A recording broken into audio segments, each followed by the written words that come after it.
Haziran'da geldiğimizde de aslında arkada bıraktığımız şey çok huzurlu bir ortam değildi ve geldiğimizde bunun olacağını çok iyi bilerek hani kesin bir sene sonra çok mutlu bir ülkeye döneceğiz hissiyle gelmedik ama gelmeden önce hakkımızdaki soruşturmalar başlamıştı. Soruşturma açılmış ve yapılmıştı.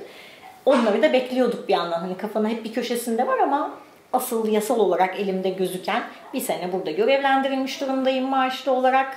Burada akademik çalışmalarımı yapacağım ve bir sene sonra döneceğiz. Çocuk da burada bir sene hem yabancı dil öğrenecek hem İngilizcesi gelişecek. Onun için de bir deneyim, benim için de bir deneyim. İşte bu arada eşim de gidecek, gelecek, oradaki işlerini oradan yapacak. Ara sıra gelecek, burada kalacak ve buradan oradaki işlerini yürütecekti asıl plan. Sonra ne zaman dönüştü? 15 Temmuz'da dönüştü tabii. Hemen 3 gün sonra ya da 4 gün sonra bir geri çağrı aldım. Üniversite tekrar geri gelmemi, hemen geri dönmemi, ilk geri dönmemi isteyen bir yazı yolladı. Türkiye Cumhuriyeti Devleti benim hiçbir resmi dilekçeme cevap vermedi. Ben ısrarla karar vermedim diyorum ama onlar seçimi siz yaptınız, biz bir şey yapmadık. Biz sadece sizi çağırdık, o da işte böyle dendiği için çağırdık deniyor. Sonuçta gitmedim. O hal çıktığı için yeşil pasaporta izin alınması gerekiyor. Ben dilekçe yazdım, talep ettik. Ve Alper yazıyı aldı ve yazıda yurt dışına çıkamazsınız yazıyordu. Yani hani de değil, yurt dışına çıkamazsınız diye yazı verilmiş oldu. Ve en son tamamen tesadüfen Alper havaalanından çıktı ve geldi.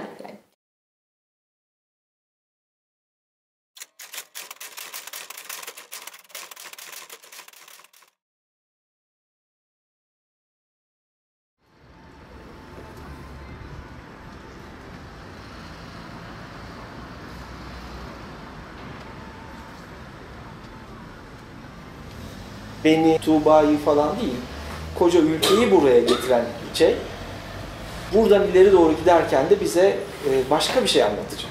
Biz de dolayısıyla artık o kalma halini kalıcı dönüştürecek adımı attık. Hani sonuçta bozulan, zarar gören bir hayatın, bu sadece biz kişisel olarak kendimizden bahsediyoruz, toplamda zarar gören bir şeyin bir parçası devam ediyor ve İşte onun az etkilenmeye çalışan bir köşesine doğru biz de hamle etmeye çalışıyoruz. Oradaki işte karar süreçleri ve şeyler de çok da irademize de bağlı değil diğer taraftan. Hepimizin yani ailelerinde normal olarak göçmenler var. Bir nesil önce, 1,5 nesil önce falan diyebileceğim yerlerde. O hiç bitmeyen bir şey aslında göç. Yani öyle baktığınızda zaten sürekli göçülen bir dünyada yaşıyoruz. Arada böyle bir hiç göçmeyen bir nesil denk geldiyse biraz onlar şanslı olmuş olabilirler. Bize bu sefer yine yani o ruletin göçülen bölümü denk geldi galiba. Ben mesela söyleyebilirim herhalde. Bizim evde Rumeli türküsü çalınca radyoda dedemler ağlardı. Böyle bir dünyadan geldik. Dolayısıyla burası hep bize o duvarın dışına baktığımız, acaba öbür tarafta geri dönülebilen bir yer var mı diye baktığımız bir yer olacak. Bu ama sonra alışılan, tekrar hayat kurulan, daha üzerine bir daha kendi umutlarını geliştiren bir hayat bir yandan da. Bunsuz bir yer yok.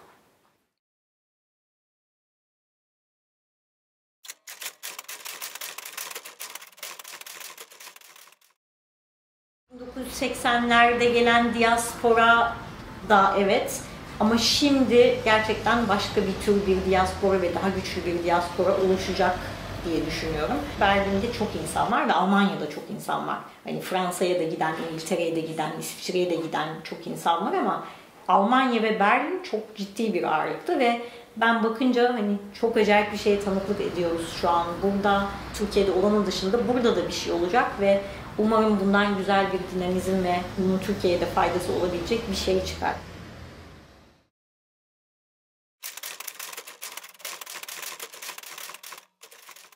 Ben umutluyum. Bunu da başaracağız. Ayakta kalacağız çünkü bu dayanışma hali bana umudu veriyor. 2013'te Gezi nasıl bir umuttuysa, çünkü orada insanlar bir şey öğrendi. Birbirleriyle nasıl dayanışacağını öğrendi. Yine bunu öğreneceğiz. Yani daha doğrusu öğrendiğimiz şeyi burada tekrar geliştireceğiz ve bu dayanışma halini kullanacağız.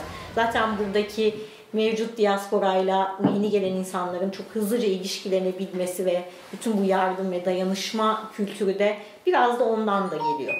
Herkes aslında şeyi deneyimledi.